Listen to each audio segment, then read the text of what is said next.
그룹 뉴진스가 소속사 어더어와 전속 계약을 두고 법적 분쟁을 벌이고 있는 가운데 가처분 이의 신청 신문이 10분 만에 종료됐습니다.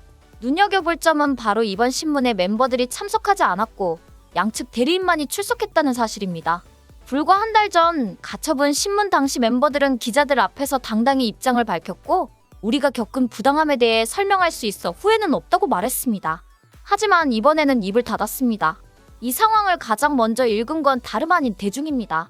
최근 뉴진스 지우기 현상이 온라인 곳곳에서 감지되고 있습니다. 팬 커뮤니티를 중심으로 활동하던 게시물들이 하나둘 사라지고 엔제이지라는 이름으로 진행되던 SNS 계정들은 미나다에라는 이름으로 바뀐 뒤 모든 게시물이 삭제되었습니다. 이건 단순한 관리 차원이 아닙니다. 명백한 후퇴입니다.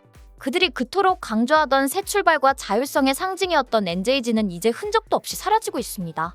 그리고 그 뒤에는 패소를 전제로 한 손해배상 소송을 피하기 위한 고육지책이라는 분석이 지배적입니다. 특히 이들이 내세우는 신뢰의 파탄이라는 논리는 재판부조차 이해가 되지 않는다고 지적할 정도로 설득력을 잃고 있습니다.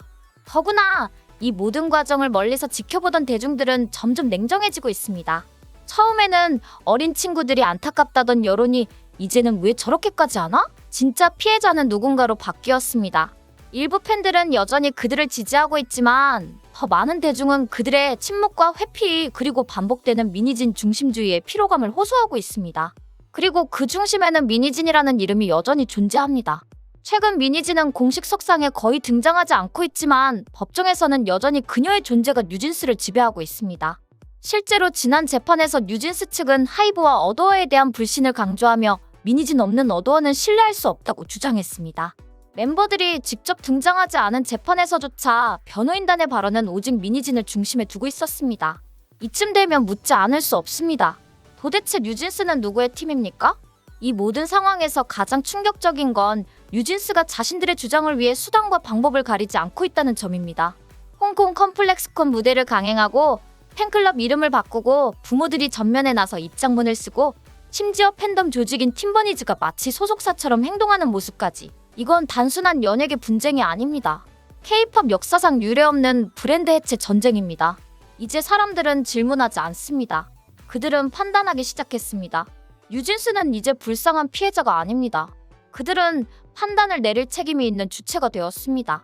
그리고 그 판단의 결과가 잘못되었을 때 그 책임 또한 자신들이 짊어져야 한다는 것을 이젠 깨달아야 할 시점입니다.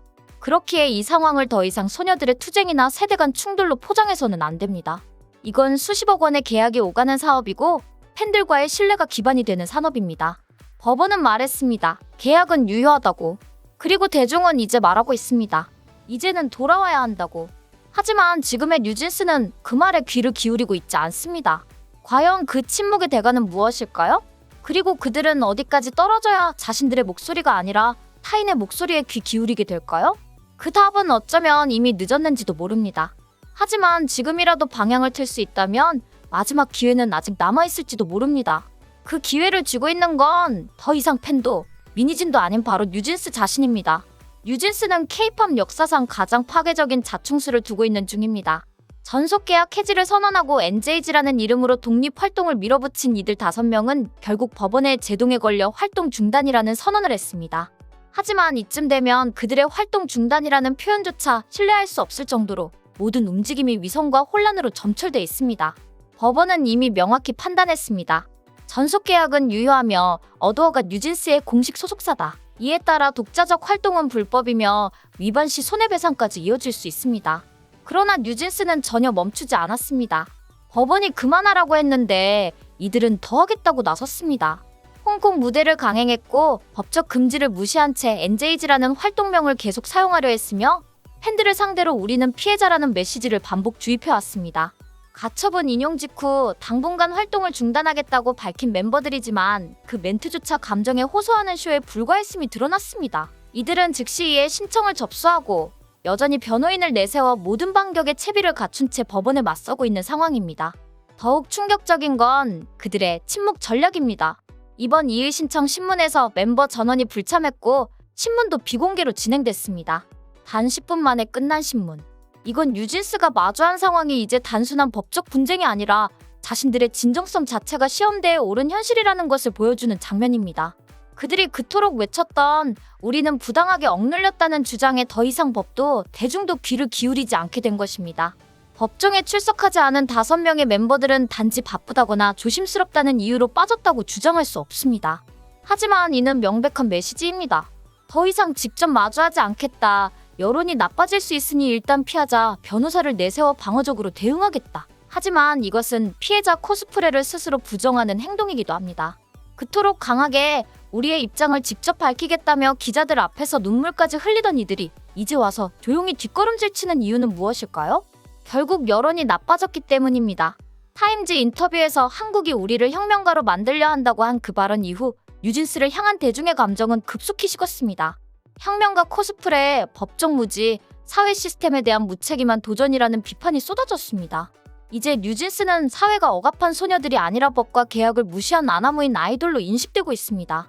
최근 NJG 공식 SNS 계정이 미나다에라는 명칭으로 변경되고 모든 게시물이 삭제되었습니다. 이는 명백한 뉴진스 지우개입니다. NJG라는 브랜드는 이제 독이 되었고 어떤 식으로든 손해배상의 증거로 쓰일 가능성이 있으니 아예 삭제해버리자는 판단이 내려진 것으로 보입니다. 하지만 이것은 또 다른 자백입니다. 우리는 이 모든 일이 문제가 있었다는 것을 알고 있다. 그러니 SNS도 브랜드도 과거의 발언도 다 지워버리는 겁니다. 이런 식의 지우기는 법적 책임 회피와 이미지 리셋을 동시에 노리는 전략이지만 그 이면에는 불안이 자리합니다. 미니진 중심의 전략이 실패로 돌아갔고 법원과 대중 양쪽 모두에게 외면당한 이상 이제 무엇을 해도 다시 신뢰를 얻기는 어렵다는 자각이 있었던 것입니다. 이쯤 되면 뉴진스의 판단력 자체에 의문을 품지 않을 수 없습니다. 가장 충격적인 것은 뉴진스 멤버 부모들이 직접 입장문을 내고 법적 경고까지 날렸다는 점입니다. 특히 미성년 멤버의 부모 사이에서 친권 소송이 벌어진 사실이 알려지면서 대중은 대체 뉴진스는 누구의 뜻에 따라 움직이고 있는가라는 본질적인 질문을 던지기 시작했습니다. 입장문에서는 혜리는 아니다라는 문장이 등장하며 자연스럽게 그럼 혜인인가라는 확인성 해명을 하게 되었고 이는 곧 가족 내부 갈등이 더 이상 부인할 수 없는 사실임을 인정한 꼴이 되었습니다. 도리어 가정사 추측을 경고한다면서 특정 멤버를 명시적으로 배제하는 방식으로 대응한 것은 비상식적인 행동이 아닐 수 없습니다. 이쯤 되면 뉴진스라는 팀은 단순한 5인조 아이돌이 아닙니다. 이들은 소송, 팬덤 조직, SNS, 미니진, 부모들, 팬심, 언론전, 법정 공방 그리고 국가 시스템까지 전방위적으로 개입된 하나의 사회적 실험체로 전락한 것입니다. 스스로 선택한 투쟁의 길은 점점 자신들의 발목을 잡고 있고 법은 물론 팬들과의 신뢰마저 흔들리고 있습니다. 미니진이라는 인물에 의존한 전략은 대중의 피로와 혼란만 가중시키고 있으며 이제는 부모까지 전면에 나서면서 그룹 전체의 이미지에 치명타를 안기고 있습니다. 지금 뉴진스에게 필요한 건 억지 주장과 피해자 프레임이 아니라 모든 과정을 되돌아보고 진심으로 사과하고 돌아올 용기입니다.